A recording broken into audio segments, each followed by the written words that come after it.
देखिए भैया बहन बहुत बहुत प्यार, अच्छे होंगे, स्वस्थ होंगे। मैं चिंता कुमारी कक्षा पंचम में सामाजिक विज्ञान पढ़ाने आई हूँ। आज दिन है मंगलवार, दिनांक है 2/24, कक्षा पंचम विषय सामाजिक विज्ञान। पाठ 3 है कक्षा का। आज में पढ़ाएंगे प्रथम स्वाधीनता संग्राम। जानते हैं संग्राम क्यों हुआ था? हम विदेशियों के चुंगल में फंसे हुए थे, उनके अधीन थे, इसलिए स्वतंत्रता संग्राम हुआ था। कुछ प्रश्न है, कुछ तो मैं आप ही लोगों से रही हूँ, लेकिन उत्तर भी हमें को देना है। जैसे है कि ईस्ट इंडिया कंपनी की स्थापना किसके द्वारा हुई? तो ईस्ट इंडिया कंपनी की स्थापना अंग्रेजों द्वारा हुई। किस लिए हुई भाई? तो शासन करने के लिए भारत पर उन्होंने ईस्ट इंडिया कंपनी की स्थापना की थी। भारत में सबसे पहले व्यापारी आने वाला कौन था भाई? तो पुर्तगाल। पुर्तगाल से पुर्तगाली लोग आए थे। उसमें भी सबसे पहला व्यक्ति कौन था? Vasco D gamma. वो कहाँ का था? पुर्तगाल का था। वही तो जाकर के भारत की समृद्धि की कहानी सुनाई थी। उस समय से तो विदेशियों का आना यहाँ व्यापार की दृष्टि से शुरू हो गया। पिछले पार्ट में हम पढ़े कि सबसे पहले पुर्तगाल आए थे, डच आए थे, अंग्रेज आए थे, और इसके बाद सबसे अंत में फ्रांसीसी आए थे। एक बात ध्यान में रहे कि जितने भी व्यापारी आए, सबसे कुटिल स्वभाव का अंग्रेज था। वो जानता था कि दूसरे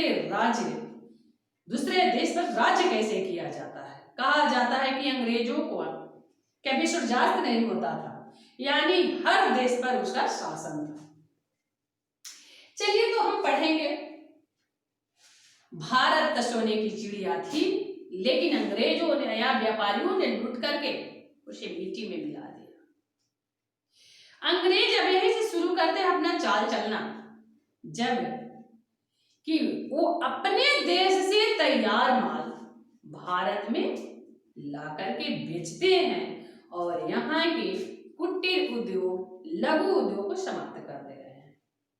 कुटीर उद्योग और लघु उद्योग जो है समाप्त होने के कारण यहाँ के लोग, भारतीय लोग बेरोजगार हो जा रहे हैं और भारत में और गरीबी फैल जा रही है।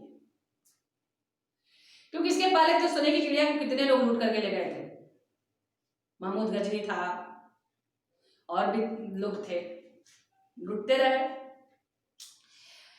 अब भारतीयों को कोई चारा नहीं था अंग्रेजों के सिवाय, और लोग क्या किए कि अंग्रेज के सैनिक में जाकर के भर्ती होना शुरू कर दिए, यानी अब अंग्रेजों के अधीन कार्य करना शुरू कर दिए, उसके अधीन में रहने लगे।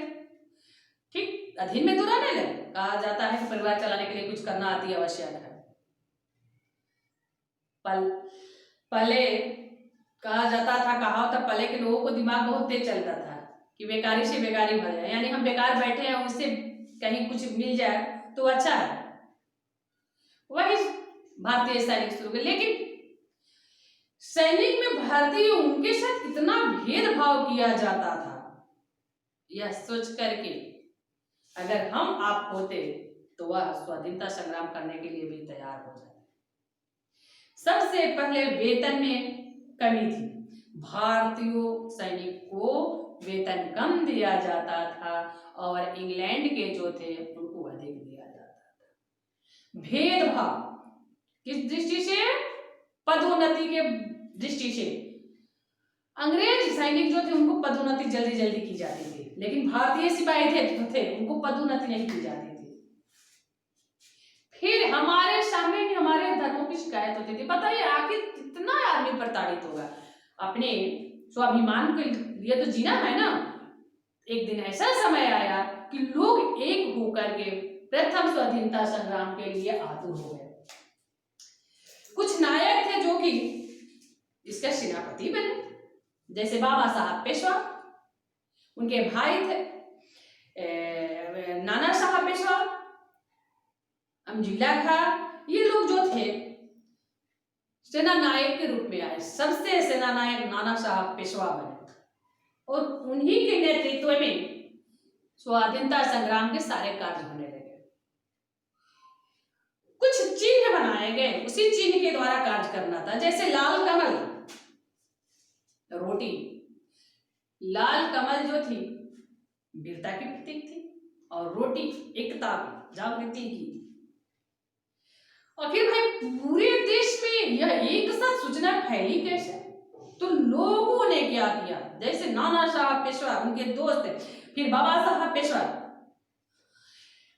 भेष बदल बदल करके पूरे भारत में भ्रमण किए और इसका प्रचार प्रसार किया।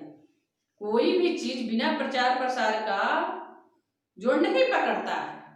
कोई सैनिक के रूप धारण करके, कोई मौलवी का रूप धारण करके, कोई सन्यासी का रूप धारण करके। इसका भाई प्रचार हुआ कैसे, क्या था?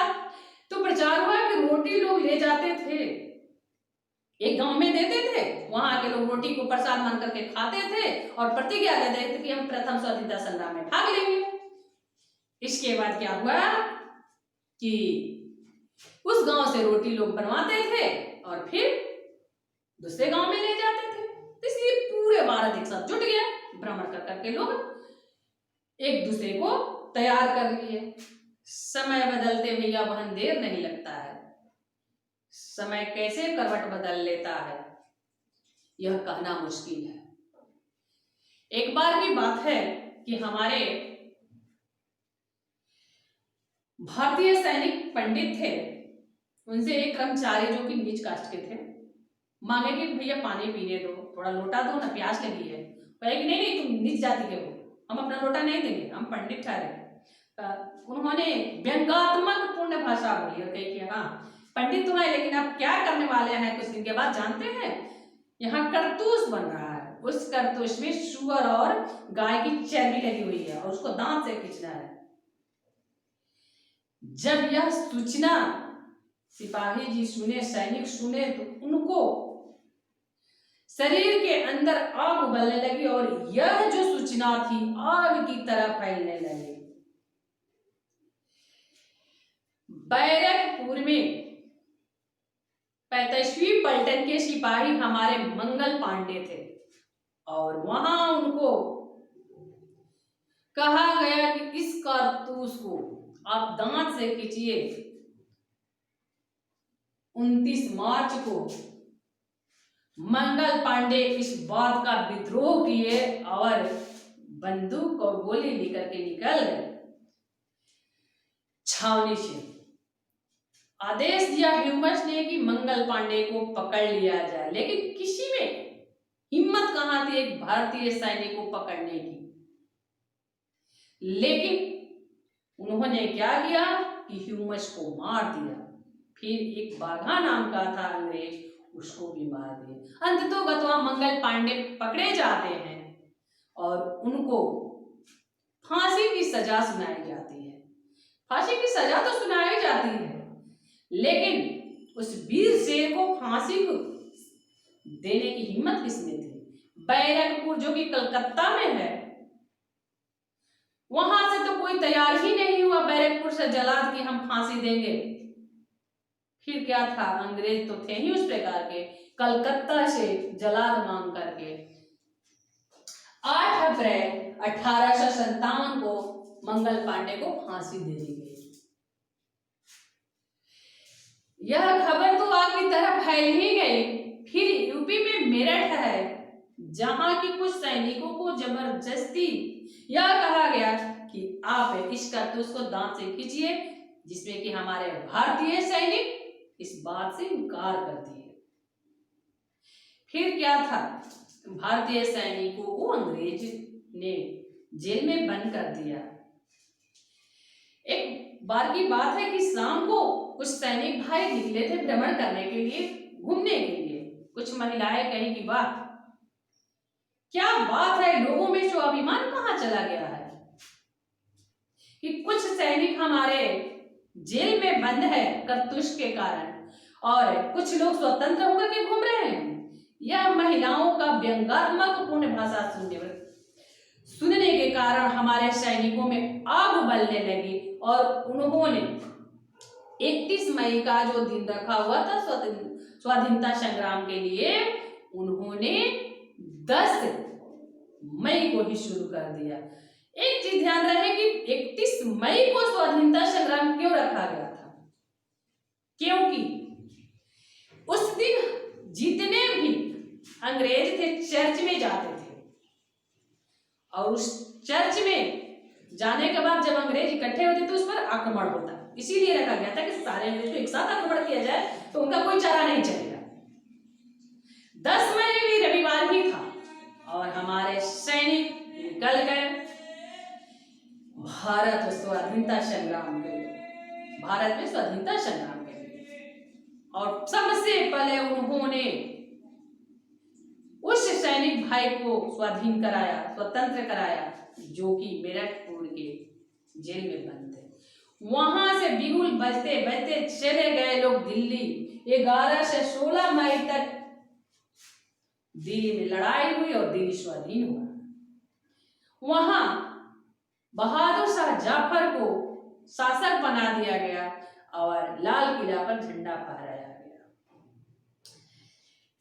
फिर जब अंग्रेज देखे कि अब कोई चारा नहीं है, कहीं न कहीं अब मित्रता करनी पड़ेगी, तो वो नाना साहब पेशवा के पास कानपुर में गए शरण लेने के लिए।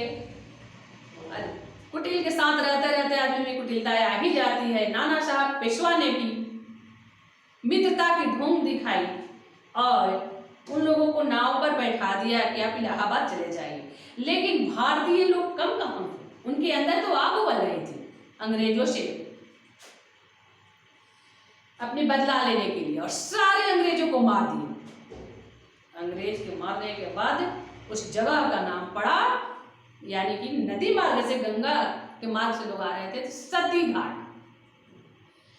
इसके बाद इधर झांसी की रानी 4 जून को झांसी को स्वाधीन करार करके ग्वालियर चल दी तात्या टोपे से मिलने। उधर तात्या टोपे जो थे झांसी से मिले और मिलकर के युद्ध करने के लिए तो तैयार हो। लेकिन कहा जाता है कि दुश्मनों से बच सकते हैं, अगर मित्र दुश्मन हो जाए तो नहीं बच सकते। उधर जीजाजी और सिंधिया जो थे अंग्रेजों से जाकर के मिल गए, और उस समय हीरो जो था अंग्रेज ग्वालियर पर आक्रमण कर दिया। लेकिन झांसी की रानी लड़ते लड़ते वीरगति को प्राप्त हुई थी। उधर दिल्ली की स्थिति फिर खराब हो गई। बहादुर शाह जफर के 2 बेटे को मार दिया जाता है और अंग्रेजों द्वारा एक दरवाजे पर फेंक दिया जाता है। उस दरवाजे का नाम है खूनी दरवाजा। अब हमारे बिहार की बारी आती है। 80 वर्ष की उम्र में हमारे वीर कुंवर सिंह नौजवानों की जोश भरे हुए युद्ध के मैदान में उतरते हैं और अंग्रेजों के साथ युद्ध करते हैं। जगदीशपुर को स्वाधीन करा करके वो तात्या टोपे से मिलने चले जाते हैं। तात्या टोपे और वीर कुंवर सिंह की आपस में चर्चा होती है, लेकिन अंग्रेज क्या करते हैं कि वीर कुंवर सिंह के शिवपुर के घाट पर दाहिनी बांह में गोली मार देते हैं। उस समय वीर कुंवर सिंह के कोई चारा नहीं चला और बाएं हाथ से दाहिने हाथ को काट करके तलवार से गंगा मैया को समर्पित कर देते हैं। वैसे थे हमारे वीर कुंवर सिंह। बिहार के भोजपुर जिला के जगदीशपुर में ही उनका जन्म हुआ था। उस प्रकार के उनके अंदर शक्ति थी।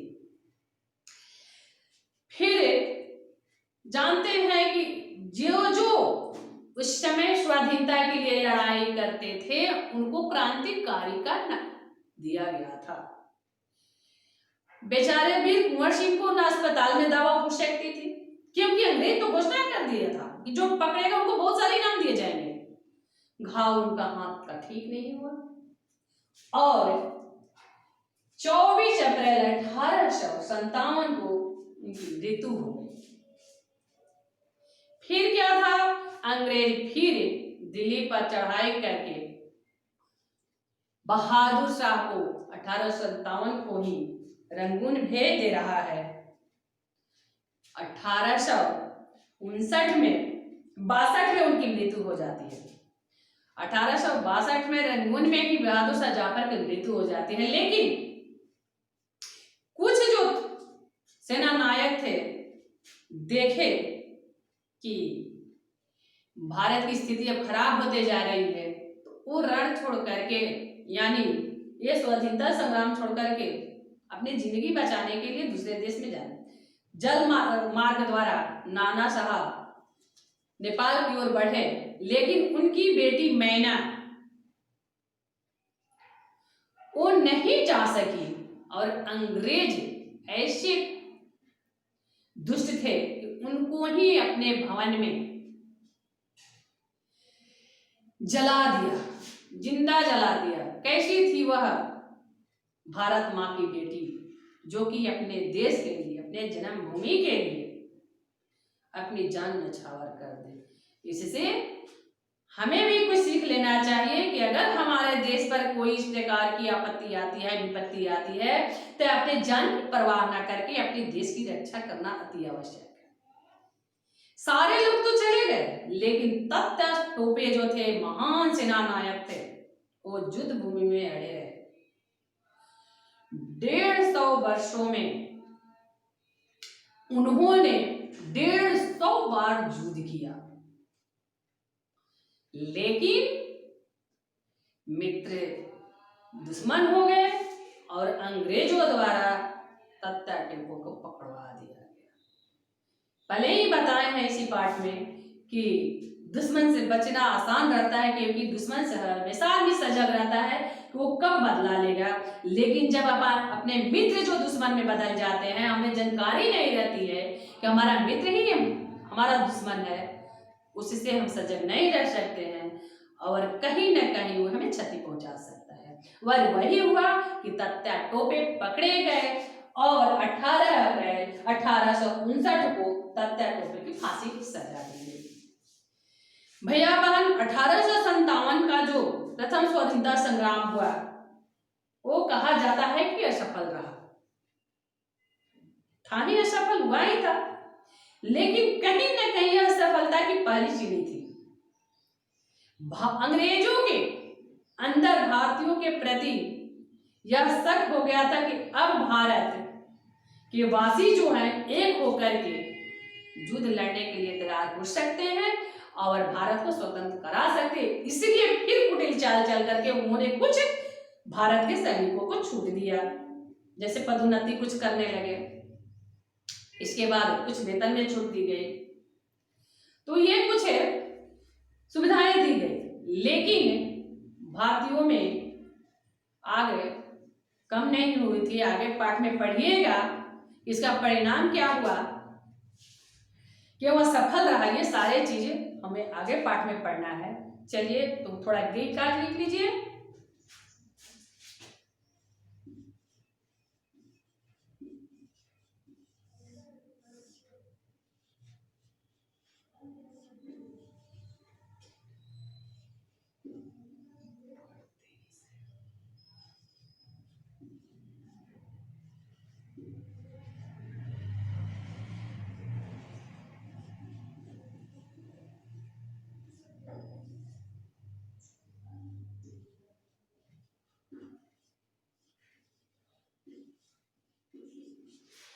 एक चीज याद रहे भैया बहन कि समय के साथ और एकता के साथ हम किसी भी काम को करते हैं तो हमें सफलता अवश्य मिलेगी। कितनी भी बड़ी से बड़ी कठिनाई क्यों ना आए, अगर हम एकता के साथ उससे जुड़ करें तो हमें सफलता मिलेगी। चलिए बहुत बहुत धन्यवाद। मन लगा के पढ़िए, ध्यान लगा के पढ़िए, घर में रहिए, सुरक्षित रहिए, स्वस्थ रहिए।